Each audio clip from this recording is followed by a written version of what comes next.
TMC का ये अपराधी नेता करीब करीब 2 महीने तक फरार रहा। कोई तो होगा ना जो उनको बचाता होगा। हर चोट का जवाब वोट से देना है। এটা প্রোটোকল আছে যে রাষ্ট্রপতি বা প্রাইম মিনিস্টার আসলে আমাদের দেখা করতে পারে, মানে আমার সাথে রাজনীতির কথা কম হয়, গল্প বেশি। इधर पीएम मोदी ने बंगाल आकर संदेश खाली की घटना को लेकर मोर्चा संभाला तो उधर ममता दीदी के भी होश उड़ गए। दौड़ी दौड़ी पीएम मोदी से मुलाकात करने पहुंच गई। वैसे तो किसी भी राज्य में पीएम मोदी अगर जाते हैं तो उनके प्रदेश के सीएम उनके स्वागत के लिए जरूर पहुंचते हैं, ये एक प्रोटोकॉल है। लेकिन ममता बनर्जी अपनी अकड़ में रहती है। वो ना तो पीएम के स्वागत के लिए जाती है और ना ही उनके किसी तरह के कार्यक्रम में। तो ऐसे में जब पीएम मोदी यहाँ पहुँचते हैं तो वो जमकर ममता दीदी को आईना दिखाते हैं और उसके बाद ममता दीदी किस तरह से पीएम मोदी से मुलाकात करने जाती है और बाहर आकर क्या कुछ कहती है वो भी आपको दिखाएंगे। लेकिन उससे पहले जान लीजिए कि आखिर पश्चिम बंगाल में क्या चल रहा है।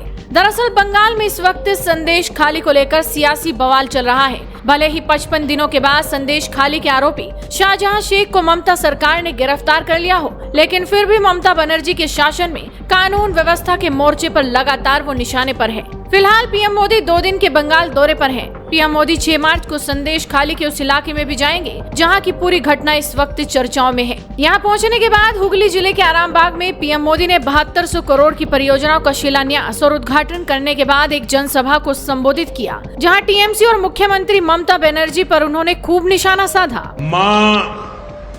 माटी मानुष ये इसके ढोल पिटने वाली टीएमसी ने संदेश खाली की बहनों के साथ जो किया है वो देखकर पूरा देश दुखी है, आक्रोशित है। टीएमसी के नेता ने संदेश खाली में बहनों बेटियों के साथ दुस्साहस की सारी हदें पार कर दी। जब संदेश खाली की बहनों ने अपनी आवाज बुलंद की, ममता दीदी से मदद मांगी, उन्हें बदले में क्या मिला? मुख्यमंत्री दीदी ने, बंगाल सरकार ने टीएमसी के नेता को बचाने के लिए जो भी कर सकते थे पूरी शक्ति लगा दी। बीजेपी के दबाव में इन सारे नेताओं ने रात दिन लड़ाई लड़ी, माताओं बहनों के सम्मान के लिए लड़ाई लड़ी, लाठियां खाई, मुसीबतें झेली। बीजेपी के दबाव में आखिरकार कल बंगाल पुलिस ने आपकी ताकत के सामने झुक करके उस आरोपी को गिरफ्तार करना पड़ा।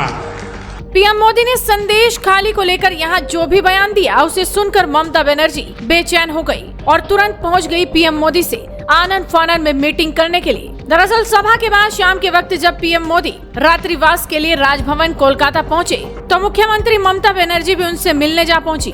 दावा तो किया जा रहा था कि 100 दिनों की रोजगार गारंटी योजना और आवास योजना सहित अन्य केंद्रीय योजनाओं का फंड रिलीज करने की मांग मुख्यमंत्री प्रधानमंत्री से कर सकती है। हालांकि करीब 1 घंटे तक पीएम मोदी के साथ मुलाकात के बाद जब वो बाहर निकली तो सीएम ममता ने कह दिया कि कोई राजनीतिक बात नहीं हुई, केवल शिष्टाचार मुलाकात थी। वहीं शाहजहां को बचाने के प्रधानमंत्री नरेंद्र मोदी के आरोपों के बारे में पूछे जाने पर सीएम ने कहा कि कोई कुछ भी करेगा तो पार्टी उसका संज्ञान लेगी, हम किसी के लिए भी बायस नहीं है। এখনো তো ইলেকশন ডিক্লেয়ার হয়নি। সুতরাং এটা প্রোটোকল আছে যে রাষ্ট্রপতি বা প্রাইম মিনিস্টার আসলে আমাদের দেখা করতে পারে। আমি যেহেতু আরসিপিসিতে যেতে পারিনি তাই এখানে টাইম পেয়েছিলাম, তাই এখানে দেখা করে গেলাম, রাজ্যের কথাগুলো বলে গেলাম আর কিছুক্ষণ গল্প করলাম। এই যা মানে আমার সাথে রাজনীতির কথা কম হয়, গল্প বেশি। দিদি বকেয়া নিয়ে কিছু 100 দিনের বকেয়া নিয়ে সেগুলো বলে দিচ্ছি। আচ্ছা, কিছু রেসপন্স করলেন? মানে এই নিয়ে আমি একটা কথা বলি, আমাদের যা বলার আমরা রাজনৈতিক মিটিংয়ে বলবো। এটা হচ্ছে জাস্ট মাই কার্টেসি মিটিং এবং প্রোটোকল মিটিং। দিদি 7 তারিখ কি আপনি রাস্তায় নামছেন? দিদি 7 তারিখ এখনো কিচ্ছু ঠিক হয়নি। আচ্ছা কেউ কেউ রটাচ্ছে, যখন ঠিক হবে পার্টি বলে দেবে। আচ্ছা The Prime Minister has admitted in the public meeting that funds have been stalled and he ভাই আমি স্টেট বলছি, আজকে আমি কিছু বলবো না, যা বলার পার্টি বলবে। This is a protocol meeting and courtesy meeting. Here I am not going to discuss any political things because this is not at all a political meeting. দিদি আপনি কোনো গিফট দিলেন, কোনো উপহার দিলেন, কোনো উপহার দিলেন? বাংলার মিষ্টি তো আমরা দিই সব। बता दें कि आरामबाग की जनसभा से प्रधानमंत्री नरेंद्र मोदी ने आरोप लगाया था कि संदेश खाली के आरोपी तृणमूल नेता को बचाने के लिए ममता बनर्जी और बंगाल सरकार ने पूरी ताकत लगा दी थी। हालांकि पीएम मोदी ने शाहजहां का नाम नहीं लिया था, लेकिन जिस तरह से आनंद फानन में ममता बनर्जी ने पीएम मोदी से मुलाकात की, वो ये बताने के लिए काफी है कि कुछ न कुछ तो ममता दीदी के दिमाग में जरूर चल रहा था, जो उन्होंने पीएम मोदी से आनंद फानन में मुलाकात की। आप इस पूरी खबर पर क्या कहेंगे? अपनी राय हमें कमेंट कर बताइए, साथ ही इस वीडियो को शेयर कीजिए और जुड़े रहिए हेडलाइंस इंडिया के साथ।